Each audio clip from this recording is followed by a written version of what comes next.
E no Aeronotícias de hoje, pane aeronave da FAB atrapalha a viagem do presidente ao Pará. E Gol prevê contratar um piloto por dia até o final do ano para alavancar o seu crescimento. Excelente notícia da Gol, vamos falar sobre isso daqui a pouco, hein? E a Emirates, gente, olha só. Ela está pressionando a Boeing e a Airbus por versões ainda maiores dos Boeing 777X e do Airbus A350. A Emirates quer aeronaves maiores do que as que estão disponíveis hoje. Vamos falar sobre isso. E a Emirates também está desenvolvendo um assento revolucionário para a classe econômica nos aviões. Vamos falar o que a Emirates está aprontando, né? Então, começando aí mais um Aeronotícias. Não deixe de se inscrever no canal, compartilhar o vídeo e dar o seu joinha. Toda vez que você dá o seu joinha, que você dá o like no vídeo, esse vídeo ele é compartilhado, ele é entregue pelo YouTube para pelo menos mais 10 pessoas. Então, dá essa força aí no canal, dá um joinha aí pra gente aí, pessoal. Obrigado, viu? Maravilha, vamos lá. Então, olha só, a Emirates está desenvolvendo esse novo assento, né? Dizendo que é um revolucionário para a classe econômica. É um problema de espaço, né, gente? Como é que eles vão resolver isso aí? Eles vão apresentar, né? Então, ela está trabalhando um novo tipo de assento para a classe econômica que promete transformar a experiência de voos longos em uma tentativa de tornar viagens de 16 ou 17 horas mais suportáveis. A empresa aérea está focada em inovações ergonômicas ao invés de simplesmente aumentar o espaço para as pernas ou a largura dos assentos. Então, os assentos eles são, digamos assim, retos, né? Eles, pelo jeito, eles querem fazer com as linhas mais arredondadas para incorporar mais o corpo das pessoas ali, para que ele envolva melhor o corpo das pessoas. Não falar exatamente como, mas é o que se espera, né? Porque o espaço não vai aumentar, né?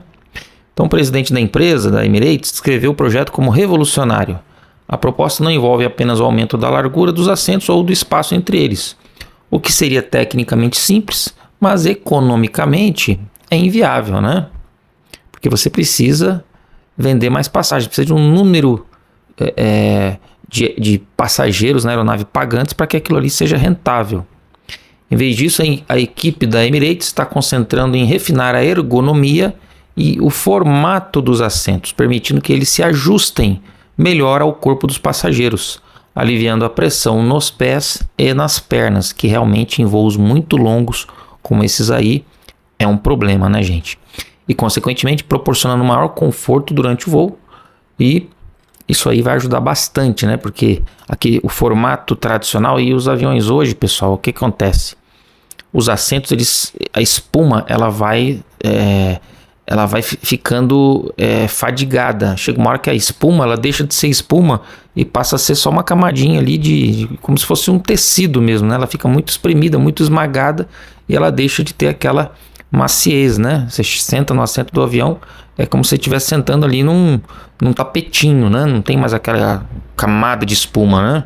Porque muita gente sentando ali, sempre gente sentando ali, a espuma, ela realmente não dá conta, né?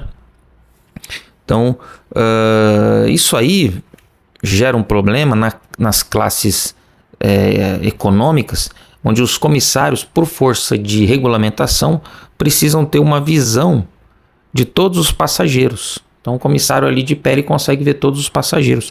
Por isso que não é tão fácil assim você criar um novo tipo de assento para os passageiros, né? Nas classes executiva e primeira classe, tem empresas que têm aquelas cabines fechadas, mas mesmo nessas cabines fechadas, em fases críticas do voo, aquilo ali tem que ficar aberto, e mesmo assim essas cabines têm um visor para que os comissários possam fazer uma ronda ali, dar uma olhada no que está acontecendo, né? Mas na classe turística ou classe econômica, como não tem nada disso, tanto que quando vocês vão viajar, na decolagem, no pouso, vocês percebam que os comissários têm que abrir todas as cortinas, tudo fica aberto no pouso e decolagem, porque o avião tem que ficar o máximo desobstruído caso haja ali uma saída de pista ou uma necessidade de uma evacuação de emergência ali, uma emergência não preparada, por exemplo, em que o avião sai da pista por algum problema no pouso ou na decolagem, né? Então isso tudo diz que está sendo resolvido. Vamos ver o que a Emirates vai aprontar. Se ela ainda não apresentou o modelo dessa nova poltrona, desse novo layout, mas a gente acha que em breve eles devam apresentar, né? E ainda falando da Emirates, a empresa pressiona a Boeing e Airbus por versões ainda maiores do 777X e do A350. Por quê? Porque o A380 ele já está operando na empresa há algum tempo e ele não vai ficar eternamente, né? E além disso, ele é um avião que hoje, para os padrões mais atuais, ele não é tão eficiente no consumo de combustível. Leva muito passageiro, mas são 4 motores e 4 motores grandes, enormes. Então, para os padrões de hoje, é mais econômico você voar com 2 aviões que juntos têm a mesma capacidade de um A380, por exemplo, dois Boeing 787, levando a mesma quantidade de passageiros que um A380, é muito mais eficiente, tem muito menos consumo de combustível, né? Então, só que quanto maior é o avião, mais econômico ele fica. Então, se você pegar, por exemplo, um 777, que é muito usado hoje, tem 2 motores, leva aí em torno de 420 passageiros, e ainda esticar esse avião, deixar ele mais longo ainda, ele vai ficar mais econômico. O 777X já é o exemplo disso. E se você aumentar mais ainda esse avião, ele vai ficar mais econômico ainda, e é o que a Emirates está pressionando, né? Não só o 777X, mas também o A350, né? E a empresa ela é a maior operadora de aeronaves widebody, né? Aeronaves de fuselagem larga, e argumenta que precisa de aeronaves maiores para manter a eficiência do seu modelo de negócios, que é concentrado em seu mega hub no aeroporto internacional de Dubai. Só que uma andorinha só não faz verão, né, gente? Não adianta só a Emirates ter essa necessidade, que não é um modelo de negócios muito comum. É um modelo de negócios meio que isolado, sui generis, né? Onde só a Emirates praticamente tem esse modelo aí no mundo. Então eles estão, tanto a Airbus quanto a Boeing estão meio reticentes aí, parece que não vão ter condições de atender a Emirates, até porque a Boeing está sofrendo aí, está com dificuldades, está com atrasos repetidos, né, no seu projeto do 777X. Então, e a Emirates ainda está precisando de algo mais além disso. Então, é uma necessidade muito grande e meio que fora de compasso com as demais empresas aí pelo mundo, né? Mas a Emirates está pressionando, de repente até possa sair uma versão e não um modelo específico de um avião ainda maior, né? Vamos ver o que vai acontecer. Eles estão sugerindo, por exemplo, a criação do 777-10, né, que superaria a capacidade do atual 777-9 e se tornaria o maior avião de passageiros de 2 motores do mundo, né? E o 777 já é isso aí, né? Essa variante permitiria a Emirates configurar uma cabine com um número elevado de assentos sem sacrificar o conforto nas diferentes classes, que é também uma característica da Emirates, né? No caso da Airbus, a Emirates aponta para uma versão estendida do A350-1000, o maior modelo da família A350, que seria uma hipotética versão A350-1100, e concorreria diretamente com o maior 777X e ofereceria à companhia uma alternativa para diversificar sua futura frota de voos de longa distância. Então, mas o desafio para ambos os fabricantes reside na análise de mercado. Lançar uma nova variante requer um investimento de milhões de dólares, até às vezes bilhões, né? E a certeza de que haverá pedidos suficientes além dos da Emirates para tornar o programa lucrativo. Não adianta só a Emirates ter essa necessidade, né, pessoal? Por enquanto, nenhuma das empresas confirmou planos formais para desenvolver essas versões maiores, nem Boeing nem Airbus. Mas a insistência de um dos seus clientes mais importantes, no caso Emirates, garante que a proposta será cuidadosamente analisada na Boeing e na Airbus, né? Lógico, ninguém quer perder a Emirates, como eles vão tentar de alguma maneira atender a Emirates, mas dificilmente será uma versão específica para a Emirates, né? Vamos ver o que vai acontecer, mas a pressão está sendo feita, né? Bom, e vamos falar da Gol agora, pessoal. A Gol prevê contratar um piloto por dia até o final do ano para alavancar o crescimento. Então, a partir de agora, né? Um piloto por dia, quantos seriam, né? Faz a conta aí. Então a Gol cresce em ritmo acelerado, é verdade, né? E quer fechar o ano com uma contratação de piloto, um por dia, com a finalidade de atingir a sua maior malha para o verão. A gente já falou aqui que a Gol vai ter a sua maior malha histórica nesse próximo verão, né? O CEO da empresa, que saiu recentemente, né? A Gol saiu recentemente da recuperação judicial e teve uma fusão com a Azul descartada, disse que entre o mês passado de setembro e o final de dezembro, a empresa está no processo de contratação de 120 novos pilotos, totalizando uma média de um novo profissional por dia. Então, na contratação de um piloto por dia, né? Vamos realizar a maior alta temporada de verão de nossa história, afirmou o CEO Celso Ferrar, que também destacou que 116 copilotos foram promovidos a comandantes nesse ano. Então, vai precisar de pelo menos aí a mesma quantidade de comandantes, de copilotos que foram promovidos a comandante. Agora tem que completar o número de copilotos, né? Oportunidade para você aí que está buscando uma vaga na carreira de copiloto de Boeing, já está em condições de pleitear uma vaga. Olha aí que oportunidade maravilhosa, né? A empresa planeja para o ano que vem recuperar a quantidade de assentos ofertados e voos que tinha em 2019. Está se recuperando, né? Saiu da recuperação judicial e está em busca do crescimento. E ela já garante que também não terá nenhum avião parado em estado de preservação. Aqueles aviões que ficam parados, né? A empresa às vezes está com problema para conseguir peças, ou então a malha da empresa ainda não está necessitando que esses aviões funcionem. Então agora eles vão colocar todas as aeronaves para voar e não vão deixar nenhuma aeronave parada, né? Então uma excelente notícia aí da Gol. Então a gente espera aí, boa sorte a você que está se preparando para ir em busca dessas vagas aí, viu? Parabéns e vamos lá que você vai conseguir. E a pane no avião da presidência, né? Atrapalhou a viagem do presidente ao Pará.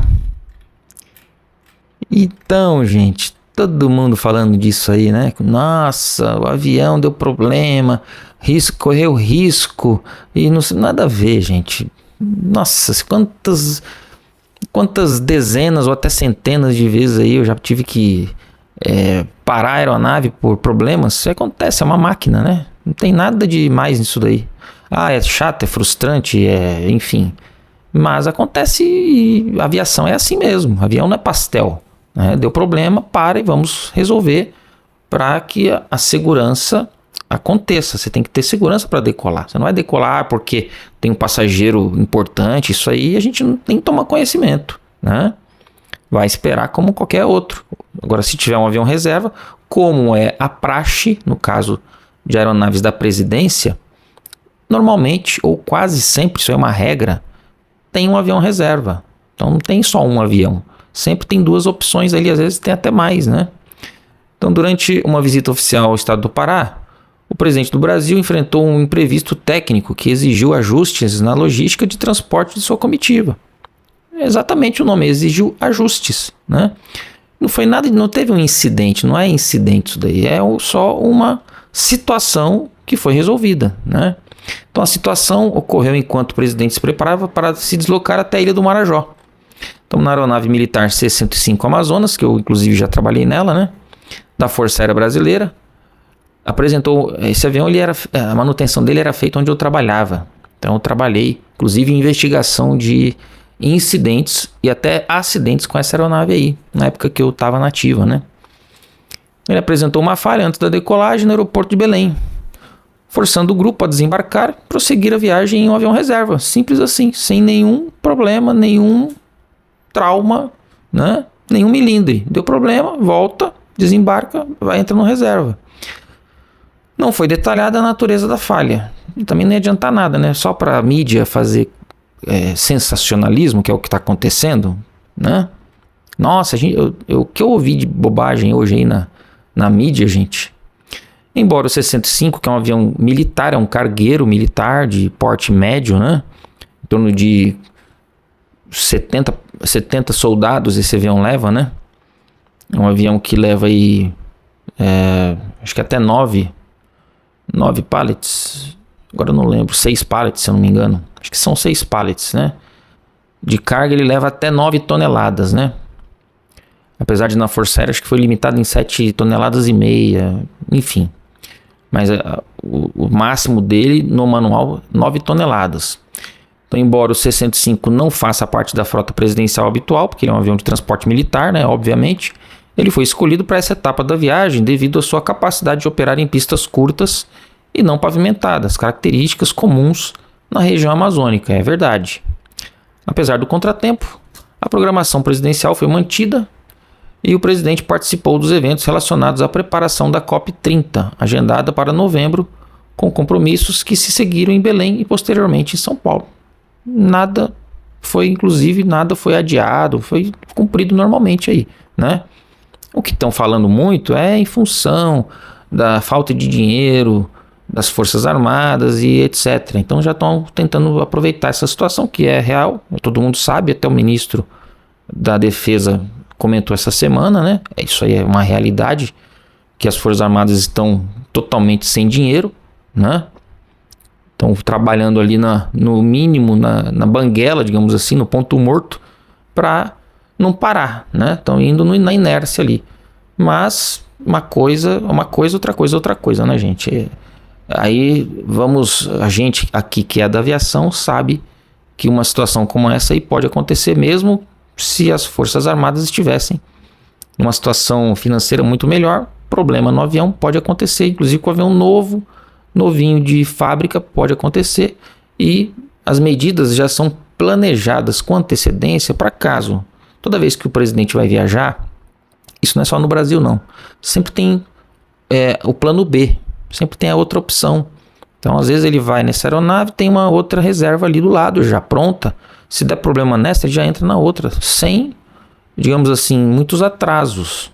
Então isso é o normal, tá, pessoal? Então para você aí que está chegando aqui agora, né, que está se inteirando mais dos assuntos da aviação, eu trabalhei na Força Aérea durante 34 anos, então inclusive trabalhei na base aérea de Brasília, lá no esquadrão, do lado do esquadrão presidencial na época, né, eu trabalhava no 6º ETA, enquanto que o esquadrão presidencial era do lado, era o GTE, aí nós tínhamos 3 aviões que faziam missões similares às do GTE,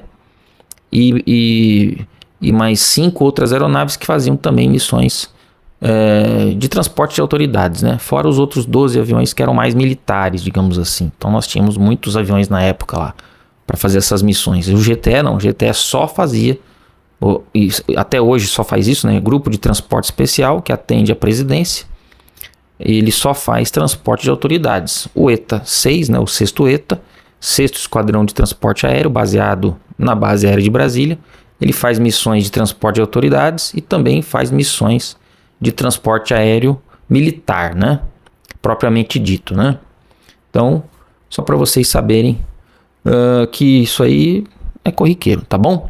E não se esqueça de deixar o seu like, o seu joinha, o seu comentário e compartilhar com seus amigos aí que querem saber também mais detalhes sobre aviação, notícias aí fresquinhas para vocês se interarem diariamente aqui no Aeronotícias. Um grande abraço e o Aeronotícias volta na próxima. Valeu, gente. Bom final de semana, hein?